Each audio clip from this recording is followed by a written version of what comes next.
Cabin Sports Radio. Here comes the siren. I want to go higher.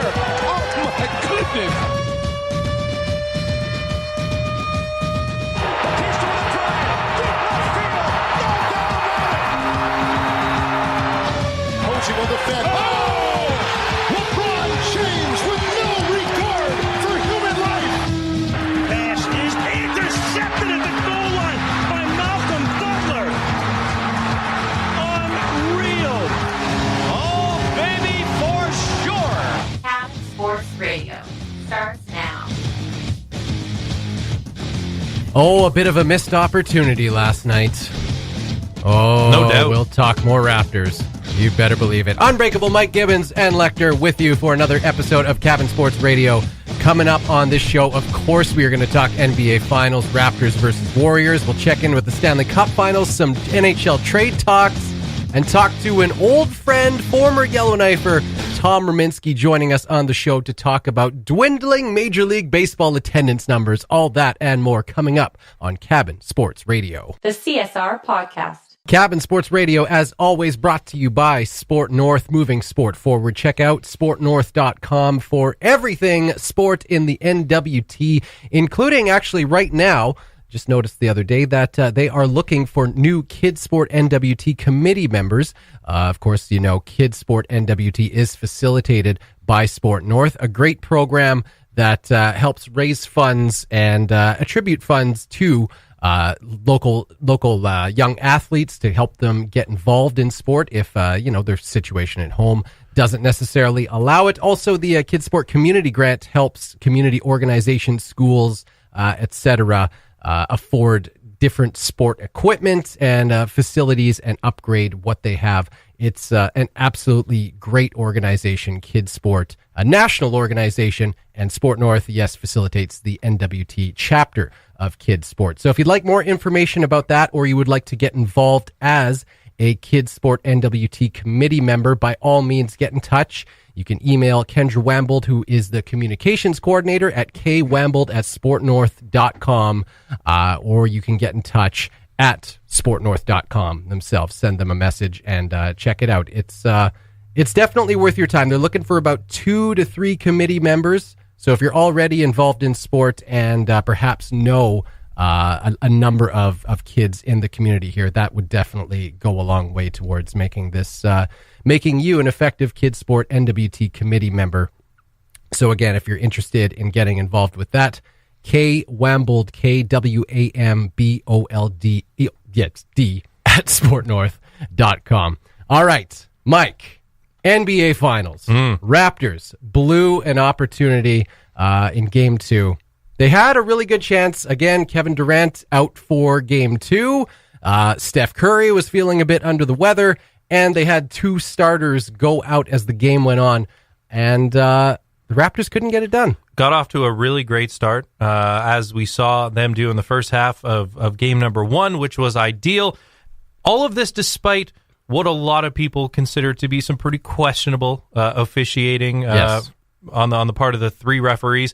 But I really loved how the Raptors responded. They were really even-keeled. They didn't seem to let it bother them, even though clearly the whistle was not blowing in their favor. Interesting that it did sort of subside, and actually towards the end of the game, the Warriors were called for more fouls, and the Raptors, I believe, shot 3 more free throws. But they were fighting a whistle for the first half, but really got out to a strong start, got up by as much as a dozen, and took a 5-point lead. It could have been a lot bigger. And even you could hear Steve Kerr, head coach of the Golden State Warriors, talking after the game, saying he felt pretty good going into the halftime with a 5-point deficit. He felt it could have been a lot bigger, and quite frankly, it should have been. Right. The Raptors were playing really well despite the calls they were getting from the refs. But it was that third quarter that really turned the tide. You can't have any lapses in focus against a team like the Golden State Warriors, arguably the best team of all time. And right out of the gate, they win on, I believe overall it was a 20-0 run, but out of the gate in the third quarter, I think it was a 16-0 run to start the quarter before the Raptors even got on the board. And that was pretty much all she wrote. They did it with suffocating defense. They started to hit some shots. 3 started to fall for Thompson and Curry, who both got hot. And even coming off of a triple-double in the first game, Draymond Green, it felt like kind of a quiet triple-double. Right. And even he said himself afterwards he wasn't as aggressive as he thought he could be. And his main check for that night would have been Pascal Siakam, who, of course, had an excellent game for the Toronto Raptors with 32 points in his first ever finals game ever. Right. So he was pretty hard on himself. He had a great game. And DeMarcus Cousins, who was inserted into the lineup, the starting lineup for Game 2, I thought had a really good game as well. Mm-hmm. They were obviously trying to go a bit bigger at the center position. The Warriors, with their flexibility, they can play big, they can play small, but really when they roll out that small, the death lineup, the Hamptons 5, ideally when you have Kevin Durant back in the mix, they're an incredibly talented team when they go small. So I thought maybe the Raptors could capitalize on the insertion of DeMarcus Cousins in the starting lineup, and they did attack him early, fresh off of a quad injury. And he got 2 quick fouls, got him out of the game, and that's when Looney went down not too long after that. So they got off to a really strong start, but Draymond throughout the game, and then DeMarcus, when he did get back into the game after some early foul trouble, was really strong as well. I thought the two of them out of the forward positions passed the ball extremely well, found their shooters. Right. But it really was that third quarter that ultimately did the Raptors in. They made it close. They made it as close as 2 in the final 30 seconds, I think, but all was lost, and it was because of how the Warriors jumped out of the third quarter. Yeah, missed opportunity at the end of the day. Like you said, DeMarcus Cousins really kind of came on and ended up with 10 rebounds at the end of that game. Mm-hmm. Him and Draymond Green, both 10 rebounds apiece.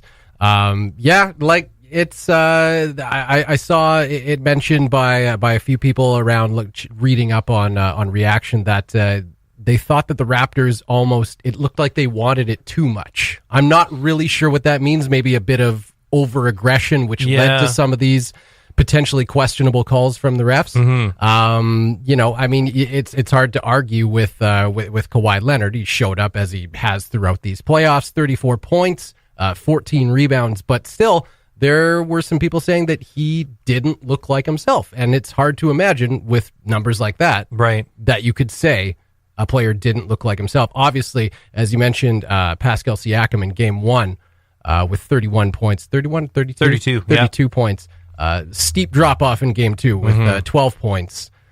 So, I mean, this is what we were talking about, coming into the finals, was the Raptors were seeing that supporting cast really helping out and stepping up and kind of filling the gaps where Kawhi Leonard was, getting double teamed because obviously, and that might have been the difference in this game. A little bit of ice in the shooting. Well, quite frankly, I think Marc Gasol outplayed DeMarcus Cousins in game 1, which I think is pretty fair to say. Not the same in game 2. The drop-off for Pascal, I think, not too surprising. Draymond Green, I don't think, was going to let him do that again. He's the self-anointed best defender in the league. Right. And a little bit of pride there. He can make a case for that. He's an excellent defender, and we know that. I didn't really think Pascal was going to go off quite the way he did in game 1. I did expect more production from Kawhi, and I guess bottom line, if you're looking at stats, he did have better production, but it felt like he had to work extremely hard for those 34 and 14. And then some, later developments today. He is fighting through an injury. Apparently, it's knee soreness related to that previous quad injury that he did have. Not all that surprising, though. We know this time of year, pretty much everyone's banged up. I think if you're the Toronto Raptors and you're trying to walk away with something good from this, and they did fight back. They had good resolve. They got it to 2 with ultimately what ended up being the dagger from Andre Iguodala with 5 seconds left. If there is something to take from this, it's the Warriors are not healthy right now. Right. And we'll see. We saw Looney leave. We saw Klay Thompson leave. Durant, people are saying he's close. Steve Kerr said it's feasible he could play a game with just one practice under his belt. But I mean, I saw footage today of him, I think it was from a couple days ago, just getting up some shots. he completely immobile still, but able to get up shots. But hey, if he's back for Game 4, that's a huge addition for the Golden State Warriors. But how bad is Klay Thompson's hamstring injury? Right. Is Steph Curry healthy? He was fighting an undisclosed illness in this game. Andre Iguodala, I don't think, is fully healthy. You wouldn't know it. He played exceptionally well yesterday, including the dagger with 5 seconds left.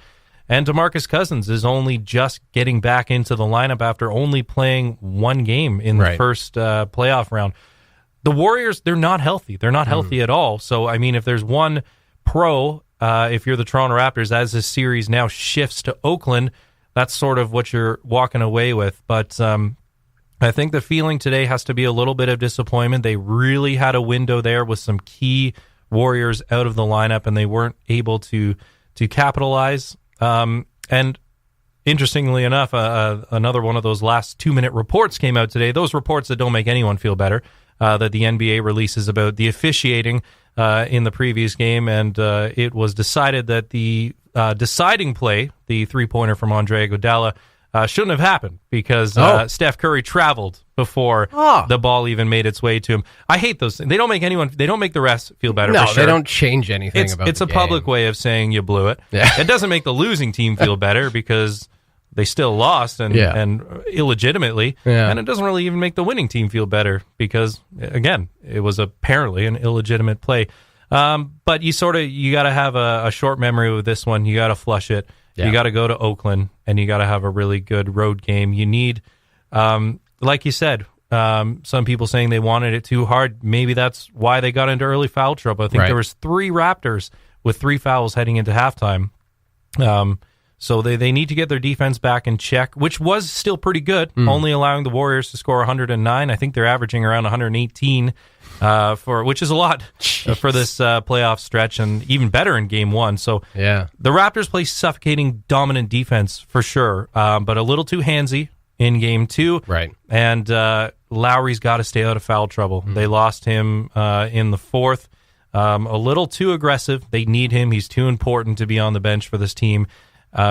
We knew there was going to be a game where Kawhi would get some good production like he did last night, but it'd be nice if they could balance that with some secondary scoring as well. Fred VanVleet was great, but it would be nice to see some of those other guys play so well as they did in Game 1. Yeah, and I mean, similar to the Stanley Cup Finals at this point, like there is never a team that is fully 100% healthy. No. At this point in the playoffs, regardless, like it probably hasn't happened in history. So I mean, like you said, you look down the Warriors lineup and they're feeling it. They're fighting through some injuries. Yeah, and it just again goes to show you how deep this team is. That they've got. Again, arguably the best player in the NBA out. Arguably one of the other, just one of the best teams in history. Yeah.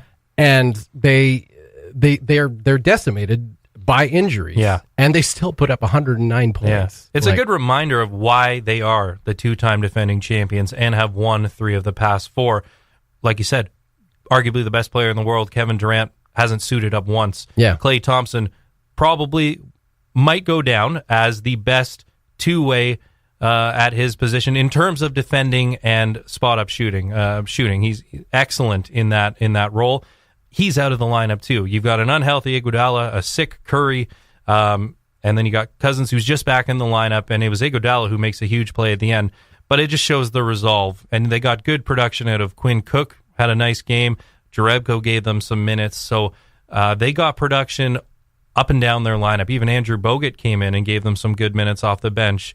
It's just a good reminder of why they are the champions. They have guys who can slot in at any moment and make contributions in whatever role they have to help their team win. Yeah, absolutely. I mean, at the end of the day, though, there's like you said, there's definitely a few positives for the Raptors to take out of this. And I think the grand perspective one being that, if you were the Toronto Raptors and if you hypothetically were heading into an NBA Finals against the Golden State Warriors in whatever state of health they were in, and you said, we'll split the first 2 games. Yeah. I think anyone would have taken that. Absolutely. Yeah. You fully would not expect to win the first 2 games, but the fact that they almost did. Like, they had an opportunity to do it. And the way we're talking about it is they let it slip away rather than, the Warriors woke up and just took control of the series. That's got to be a positive. Yeah. So, And they got road wins against all three other teams they've faced so far: Orlando, Philadelphia, Milwaukee. Obviously, the Warriors better than all three of those teams when fully healthy and peak playoff mode. But they know that they have to get a win on the road now. There's no other way about it. So that has to be your focus. You've lost home court now. You can get it back with one win. So that has to be the focus going into Game 3. And so that Game 3 Wednesday. coming up on Wednesday night. So we will look forward to that for sure.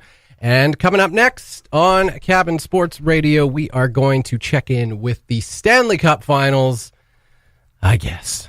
The Cabin Sports Radio Podcast, brought to you by Sport North, moving sport forward. Cabin Sports Radio, brought to you by Sport North, moving sport forward, like you just heard from the lovely tones of Jill. We were talking NBA Finals. Now it is time to turn our attention to the Stanley Cup Finals. The Boston Bruins took a 2-1 series lead Saturday night in bombastic fashion. Indeed. 7-2 victory over the St. Louis Blues. You got it written down. I didn't watch the game. I'll be honest. I did not watch Game 3. 4 for 4, the Bruins on the power play. Yeah. Now, we know Boston's power play is good, but that is regardless of how good Boston's power play is, 2 for 4 is a fantastic night on the power play. Yeah. That is just an absolute indictment on the St. Louis Blues penalty kill. I think we were breaking it down once we knew what the matchup was and gave our predictions, probably during last week's show. And yes, because Game 1 was last Monday. Yes. When the Blues got out to a strong 2-0 lead, and then the Bruins stormed back and scored 4 unanswered to win Game 1. Game 2, I mean, if it weren't for a 3-2 overtime win in Game 2, we'd be looking at a 3-0 series lead for the Bees right now.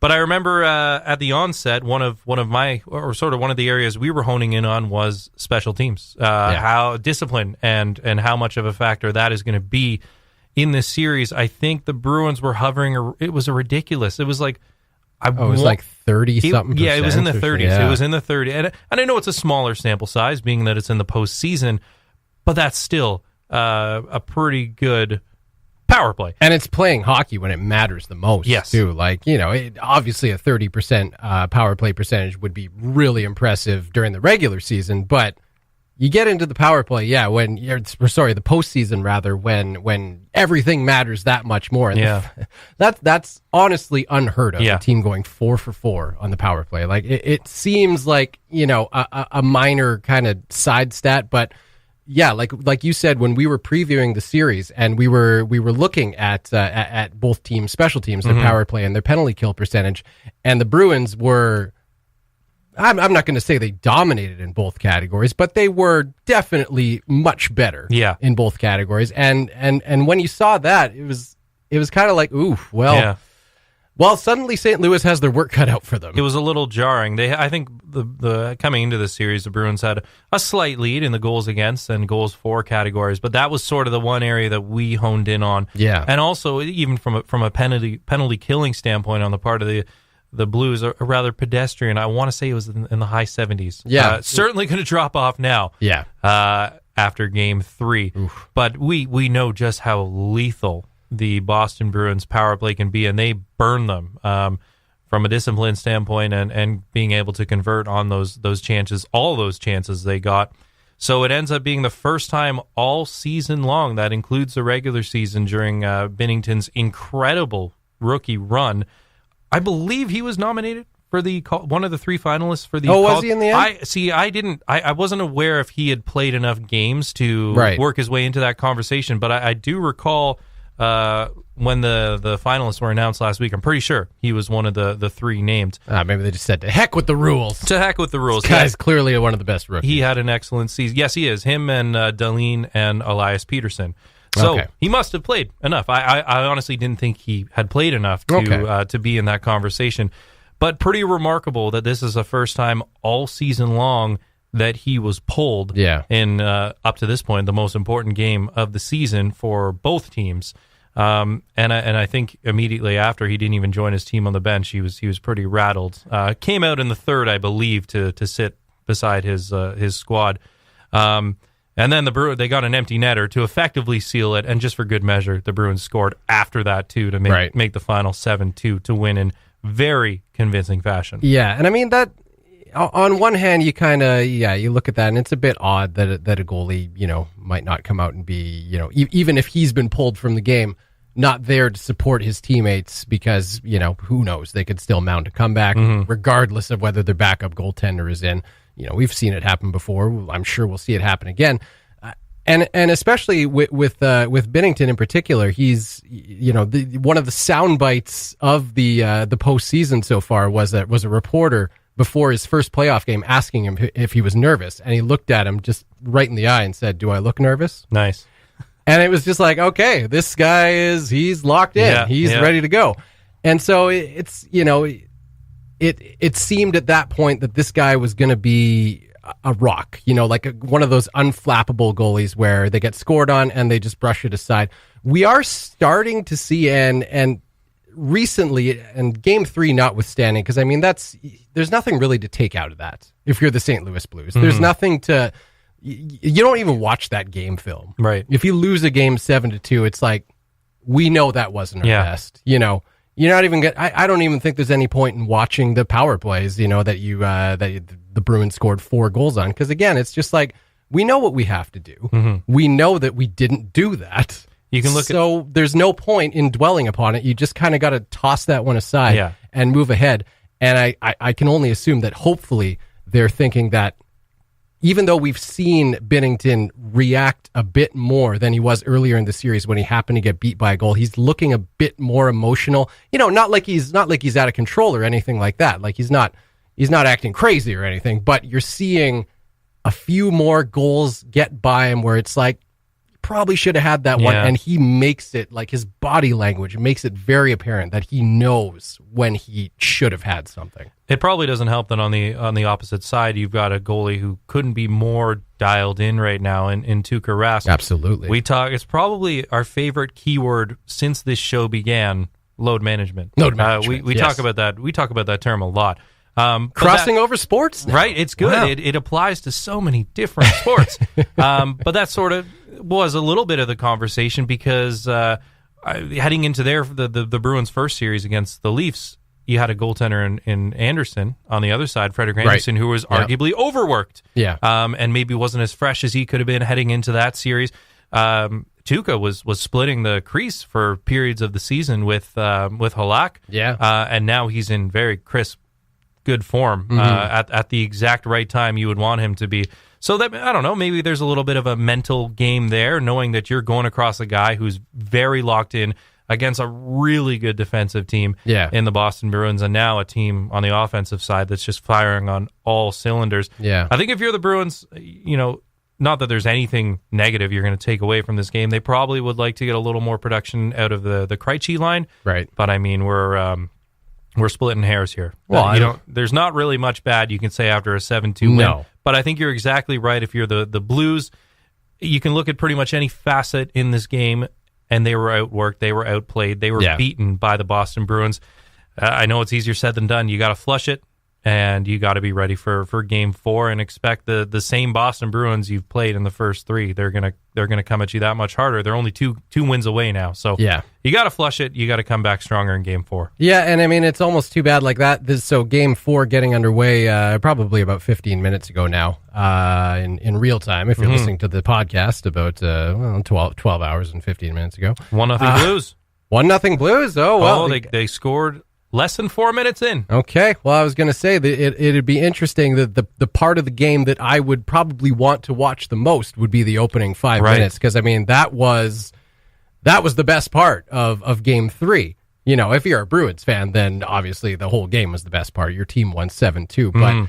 But the bodies were absolutely flying. Like the emotions were just like crazy to start Game 3. Like you can really see the tension in this series ramping up. And in that first few minutes, again, I didn't even watch the game, but the highlights pretty much centered on The first few minutes were crazy. Yeah. And then the Bruins just took over. Yeah. So I can only imagine the first few minutes of this game were probably absolutely nuts. But 1-0 St. Louis so far. So we'll see how that goes there. But yeah, again, like we were saying, there's nothing to take out of a 7-2 blowout. So this is a game when you just come in fresh, and as we see in the first 4 minutes, it's paying off for them right now. As for the fatigue side, I don't know if you necessarily have that excuse for Jordan Binnington. That being that, he played a lot during that the end of the season stretch to get St. Louis into the playoffs, let alone to this point in the Stanley Cup Finals. But he should have still been pretty fresh. Played half the season at most, was still splitting time with Jake Allen even. He was playing like every 2 and Jake Allen was playing like every 3rd game or something like that.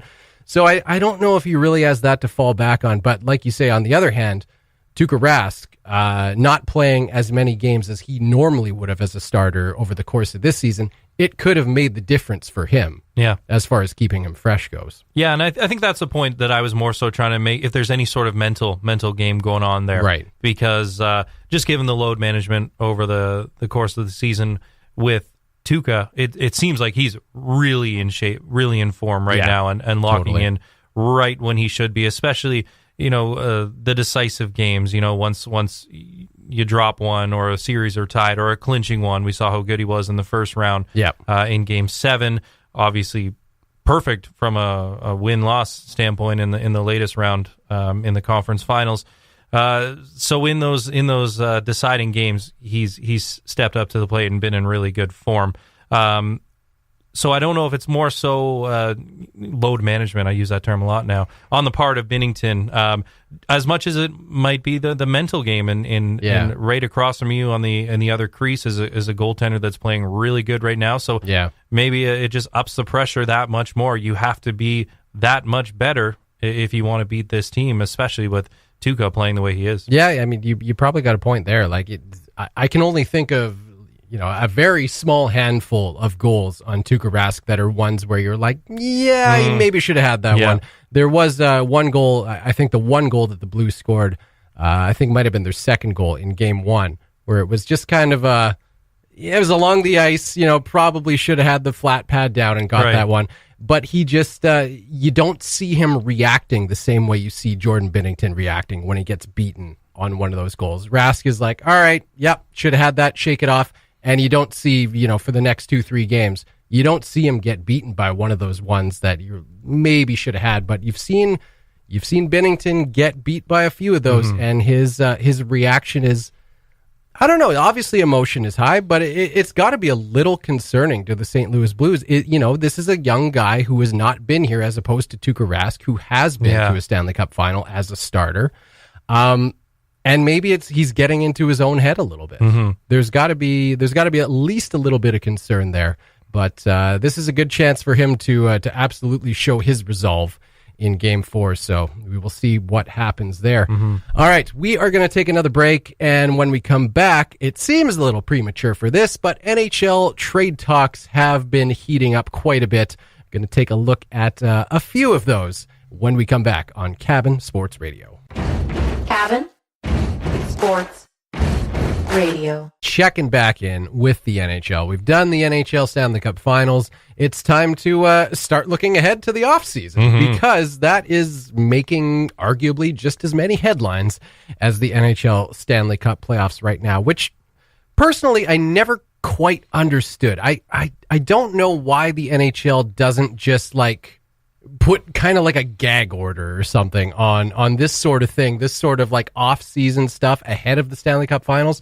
It just seems like it takes so much, especially when there's some big names being talked about right now as far as trade bait goes. It just seems like it takes so much focus away from the Stanley Cup Finals. And when you're a professional sports league, why would you want to do that? This is supposed to be your crown jewel of the season, right? But regardless, there are very heated NHL trade rumors going around right now. Most specifically, and shock of all shocks, really, in the center of the Canadian sports world, Toronto, 4 names, one just recently added, that are being bandied about in possible trade rumors. Nikita Zaitsev has reportedly requested a trade from the Toronto Maple Leafs. Patrick Marleau.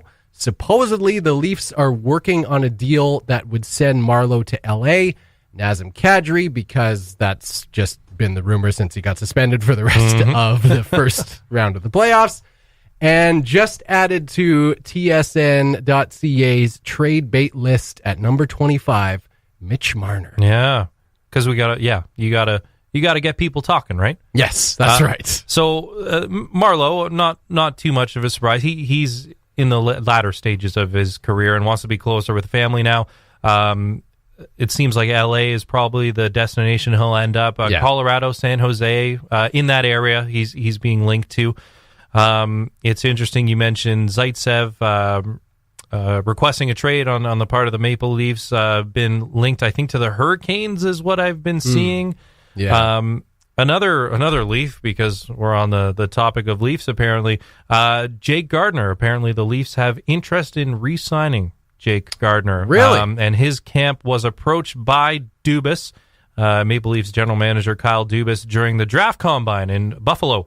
So apparently, this according to Pierre LeBrun of The Athletic, the Leafs are still interested in re-signing the pending free agent. But like you said, number 25, Mitch Marner will be the biggest domino, maybe, of the entire NHL. Yeah. Certainly if you're Kyle Dubas and the Maple Leafs, you got to figure out that situation first, and then see what you can do after that. But he might be one of the biggest chips in terms of this entire free agency. Absolutely. And I mean, they've said, since Austin Matthews, they got that deal finalized, his extension.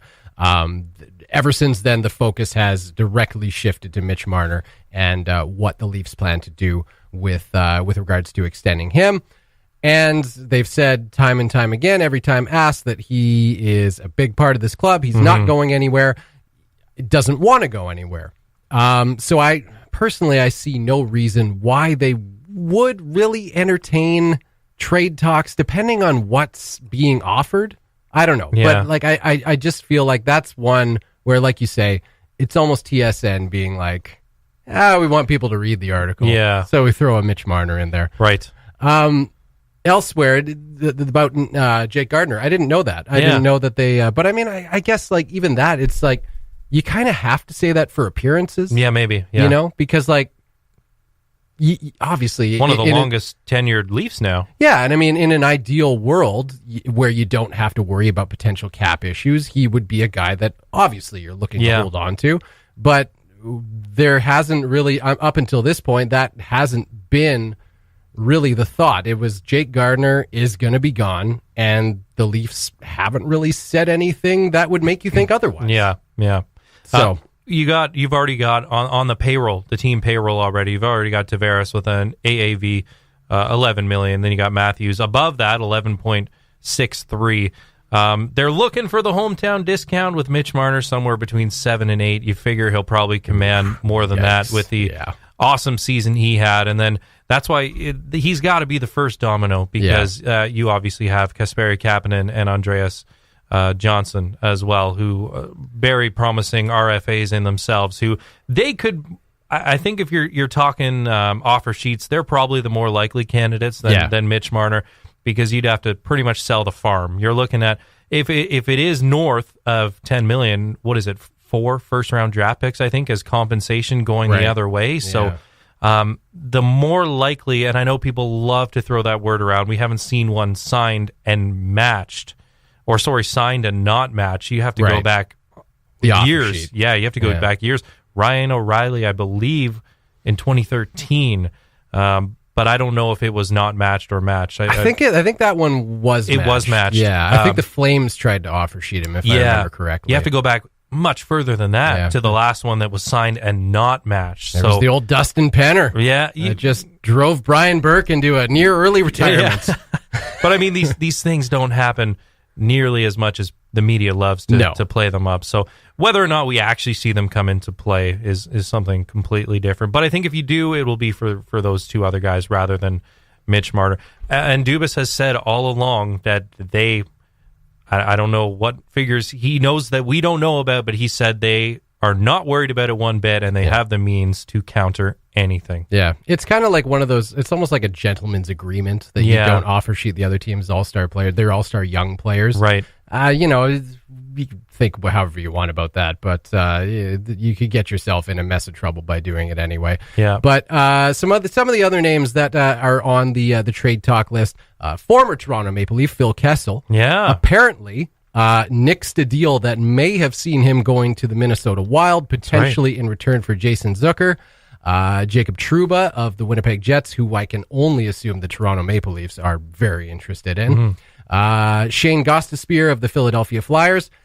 Some of the other interesting ones, PK Subban is a big name that's on that list.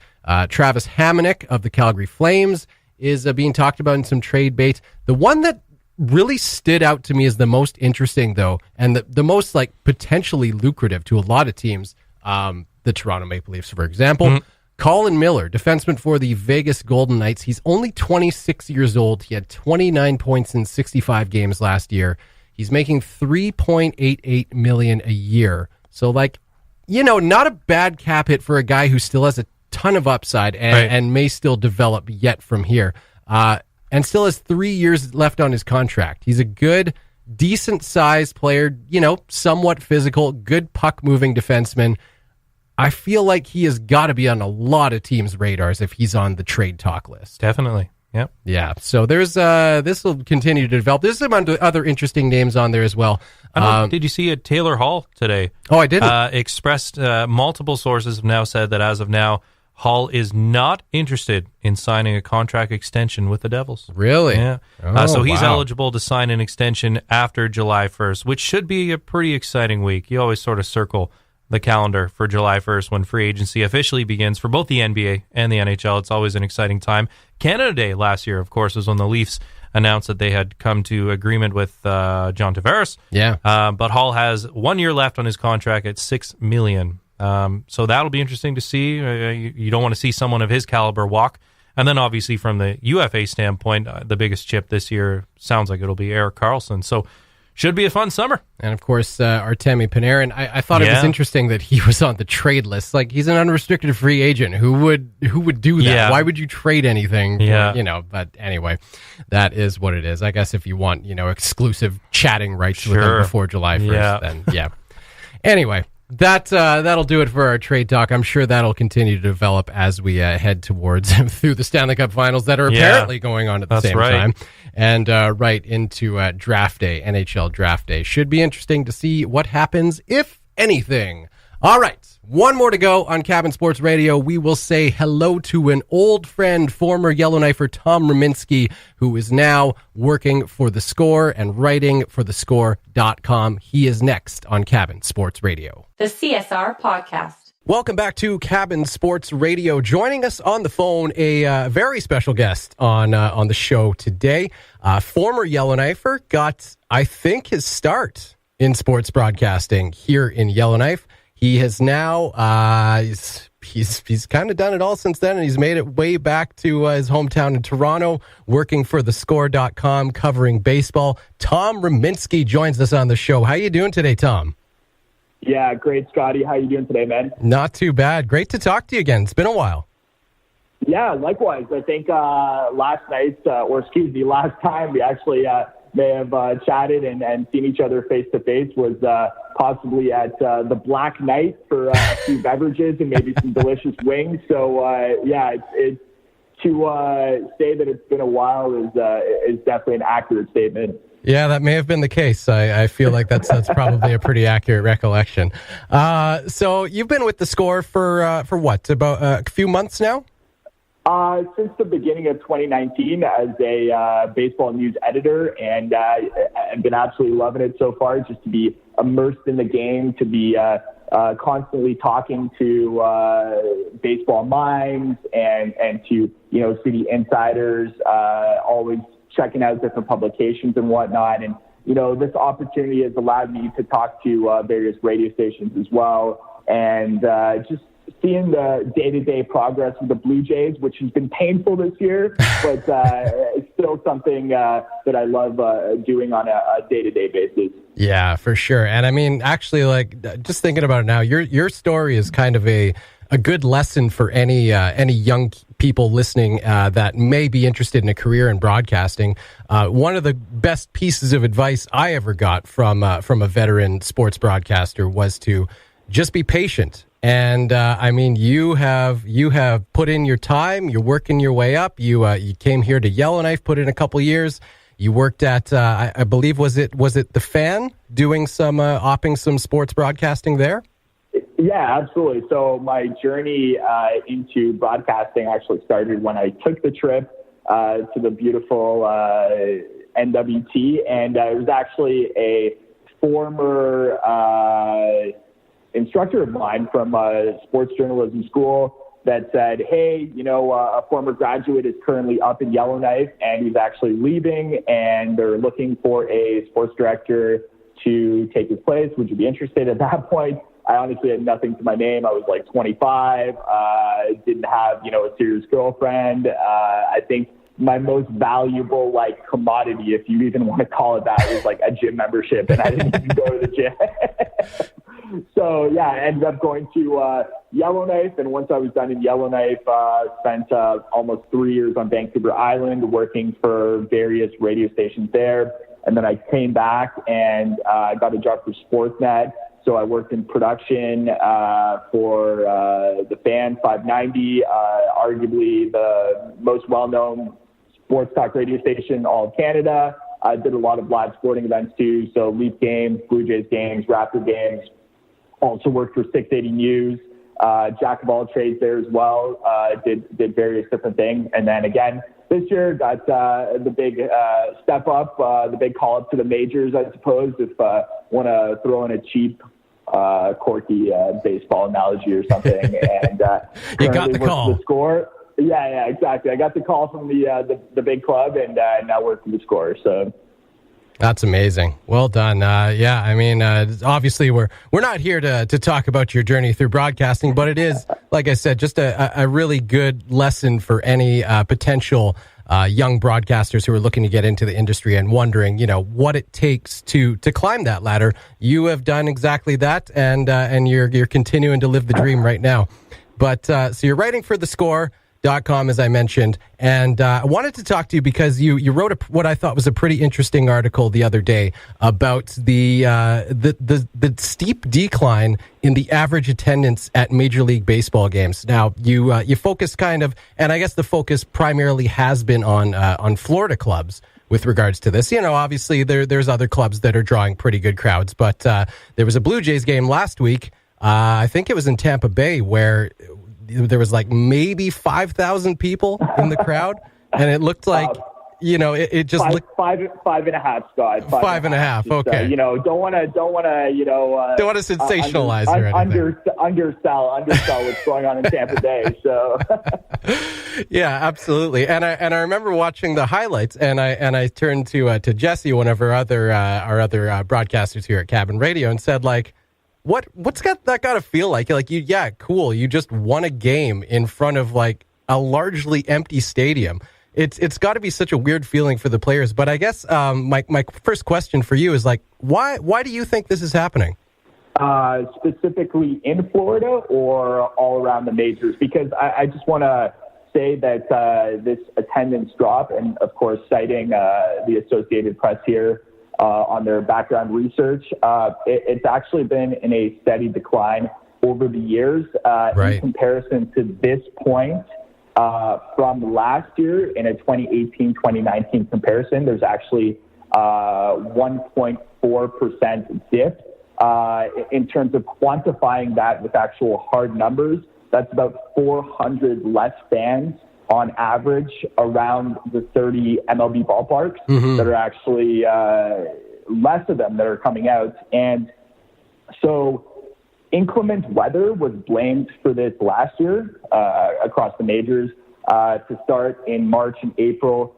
Just a lot of funky weather. And we still are seeing a little bit of that now, especially Colorado comes to mind, where you're getting like snowstorms in late May, some really funky stuff there. But this year, actually, Commissioner Rob Manfred is saying that a lack of renewal season ticket sales has been a major problem. And I actually think the underlining issue with that is that there's kind of a general lack of competitiveness that you're seeing with many ball clubs now. I mean, you got your staples such as the Boston Red Sox, New York Yankees, Los Angeles Dodgers that are putting in the money to field competitive rosters year in, year out. But a lot of the other, maybe mid-market, small-market teams are seeming to take a step back and are kind of just okay with collecting draft picks and,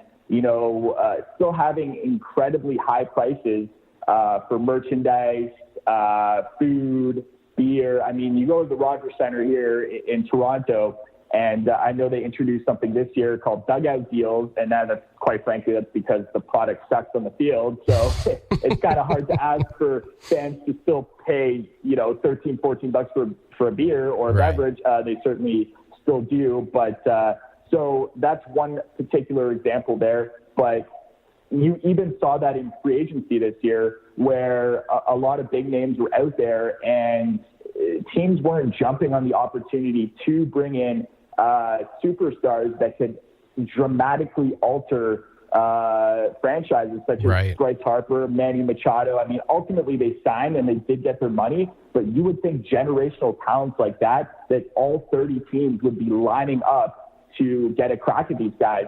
And that wasn't the case. And a lot of well-known big-name players actually went unsigned. You still have Craig Kimbrell out there, one of the best closers of all time. He hasn't found a home. Dallas Keuchel, former Cy Young winner, still searching for a new team as well. So I think if I would pinpoint a culprit, it's kind of a lack of motivation to win, which seems very strange because you are in the pros, in the best league in the world in baseball. And you would think that every single one of these teams would ultimately want to win, because it seems so obvious to me, at least, and many other people around the game, that, if you build something and it's a great product, ultimately people are going to come out and they will spend more money. So it seems like a foregone conclusion to me, but for some reason, a bunch of teams don't really want to do that. Yeah, if you build it, they will come. I believe there was a famous movie of some kind that mentioned that. But that's right. I believe it was Field of Glory, if I'm not mistaken. Field of Dreams. Oh, Field of Dreams. Yes. There we go. Kevin Costner. And then for a mashup, yeah. And that's interesting because, I mean, at least in the Blue Jays case, and I don't know if this necessarily goes for all of the teams that are seeing dips in attendance, but at least in the Blue Jays case, there's a lot of reason for excitement, despite the fact that this team is in a situation where you don't necessarily expect them to win or do anything remarkable. They've got a lot of young players, and at least you could see why crowds would still want to get seats to see these young guys as they develop. Well, actually, I wanted to point out that from this point last year to this year, if you compare the Blue Jays attendance, they're actually number one in terms of drop-off. Oh, wow. Yeah, absolutely. That's actually obviously big record crowds coming off the back-to-back years in 2015, 2016, when the team made it to the ALCS, and especially in 2015, seen as, big-time World Series contenders. And a lot of those big names, Edwin Encarnacion, Jose Bautista, last year, Josh Donaldson getting traded, Jay Happ getting traded, Roberto Osuna getting traded. That impact was definitely felt. Going into this season, it was, whether management wanted to use a buzzword like retooling, where maybe something like rebuilding was more of a fit. Fans are pretty smart. You can't really pull a quick one over them. It's very apparent that this team wasn't going to be very good. I don't think anybody thought they were going to be this bad. They're on pace to lose over 100 games. I can't even tell you the last time that happened in Blue Jays history. That's how far it goes back.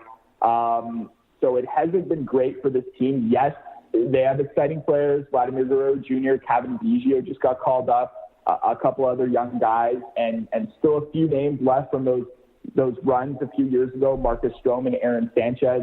But when the product isn't good, and the Blue Jays offense has been a train wreck this year, and at the very least, if you're not going to have a very good ball club, at least it should be exciting. Put up some runs via home runs. Nobody likes anything better than home runs in baseball. That's the big money thing right there. Right. You just haven't really been seeing it with the Jays, and it's certainly showing with the attendance numbers. Yeah, or maybe like some 50-cent hot dogs or something like that, but that could be scary. Well, actually, tomorrow on Tuesday against the New York Yankees, it is $1 hot dog night. Oh, there you go. Center, so